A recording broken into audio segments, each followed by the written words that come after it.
नमस्कार शेतकरी मित्रांनो, मोसम कृषी खात महाराजांना आपलं स्वागत आहे. जसा ताण लागणारी कांदा पाण्यात शोधात असतो, तसा प्रत्येक व्यापारी बांधव चांगल्या शेती माला शोधात असतो. बागलाण तालुक्यातील उत्कृष्ट कांदा निर्यात करणारे व्यापारी, बालाजी ट्रेडिंग कंपनी व RJ इम्पोर्टचे मालक, तसेच RK ट्रेडिंग कंपनीचे मालक आपल्यासोबत आहेत. आपण त्यांच्याशी जाणून घेऊया पुढे कांद्याचं काय भविष्य राहील त्याच्याविषयी माहिती जाणून घेऊया. नमस्कार शेतकरी मित्रांनो, आज 12 तारीख नागपूर मार्केट मोसम मार्केटमध्ये आज चांगल्या प्रकारचे भाव होते. माल सुद्धा चांगल्या प्रकारे आलेले होते. शेतकऱ्यांनी चांगल्या निवडून आणलेल्या मालाला कमीत कमी 1300 तर उंचमध्ये 1800 रुपयापर्यंत भाव मिळाले. मागच्या हप्त्यात कांद्याच्या भावात बऱ्याच प्रमाणात घसरण होती, आवक पण जास्त होती आणि मागणी कमी होती. पण या 4-5 दिवसात शेतकऱ्यांनी मार्केटमध्ये कांदा थोड्या कमी प्रमाणात आणला. MP मध्ये असो किंवा महाराष्ट्रात असो, नगरमध्ये सुद्धा कांद्याची आवक कमी आहे. त्याच्यामुळे देशावर मागणी चांगली झालेली आहे आणि दुबई जे गल्फ कंट्रीज आहे तिथे सुद्धा चांगल्या प्रकारे कांद्याचे भाव या हप्त्यात वाढलेले. श्रीलंकामध्ये त्यांचा लोकल क्रॉप सुरू होणार होता, पण त्याला पण थोडासा वेळ असल्यामुळे तिथं सुद्धा कांद्याचे भाव वाढले. तिथून मागणी वाढल्यामुळे या हप्त्यात काल आणि आज, काल सुद्धा 1-1.5 रुपये वाढले, आज सुद्धा 1 रुपये वाढले. आणि अशाच प्रकारे जर आवक अशी समतोल राहिली तर कांद्याचे भाव पुढे सुद्धा स्थिर राहतील, चांगलेच राहतील. साऊथ मध्ये काही ठिकाणी पाऊस चालू आहे, काही ठिकाणी क्लायमेट चांगलं आहे. तिथला कांदा कधी मार्केटमध्ये येतो ते आपल्याला आता पुढच्या 8-15 दिवसात लक्षात येईलच. आणि सगळ्यात महत्वाचा सगळ्या व्यापाऱ्यांचा आणि शेतकऱ्यांचा जिव्हाळ्याचा विषय म्हणजे बांगलादेश बॉर्डर. बांगलादेशची बॉर्डर कधी चालू होईल, सगळ्यांना आज तोच प्रश्न पडलेला आहे, व्यापारी असो शेतकरी असो. आज बांगलादेश गव्हर्नमेंटकडून इम्पोर्टची परमिशन कोणत्याही प्रकारची आजपर्यंत मिळालेली नाहीये.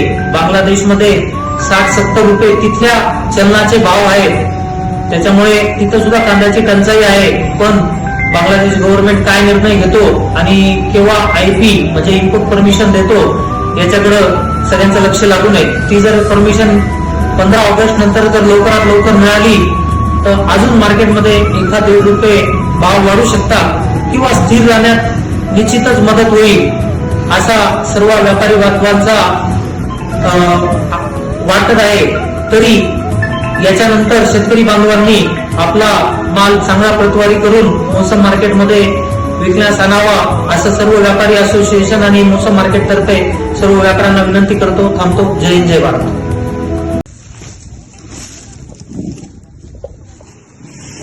क्वालिटी एकसारखा कांदा आहे.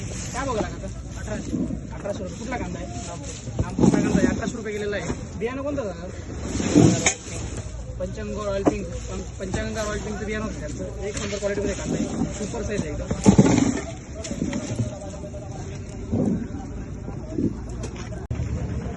बघू शकता कांद्याची क्वालिटी. काय बघा काका? 1570. कुठला कांदा आहे? उतऱ्याचा कांदा आहे. 1570 रुपये गेला आहे. बियाणं कोणतं होतं? प्रशांतचं बियाणं आहे त्यांचं. 1 नंबर क्वालिटीमध्ये कांदा आहे. 70 ते 75 साईज आहे कांद्याची. बघू शकता कांद्याची क्वालिटी. 70 ते 75 मध्ये कांदा आहे. काय बघा काका? 1525. 1525. कुठला कांदा आहे? एम्बलचा कांदा आहे. 1525 रुपये गेला आहे. बियाणं कोणतं होतं? हे कृष्णा प्लस. कृष्णा प्लसचं बियाणं होतं. 1 नंबर क्वालिटीमध्ये कांदा आहे. 1 साईज कांदा आहे. बघू शकता कांद्याची क्वालिटी. काय बघला दादा? 1500 रुपये. कुठला कांदा आहे? गोऱ्याचा कांदा आहे. 1500 रुपये गेलेला आहे. बियाणं कोणतं होतं? विशालचं बियाणं होतं त्यांचं. बंपर साईजमध्ये कांदा आहे. बघू शकता 1500 रुपये गेलेला आहे.